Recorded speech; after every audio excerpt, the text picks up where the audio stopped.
Aqui é a segunda parte da modificação.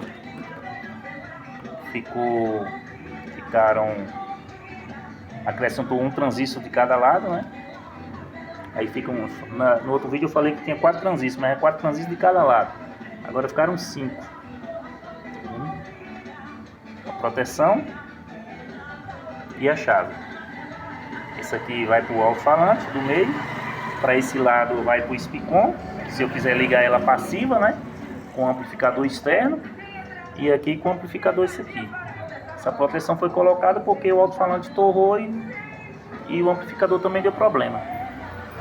Então, para evitar isso, né, um problema maior, uma queima de peça maior, aí foi feito isso aqui.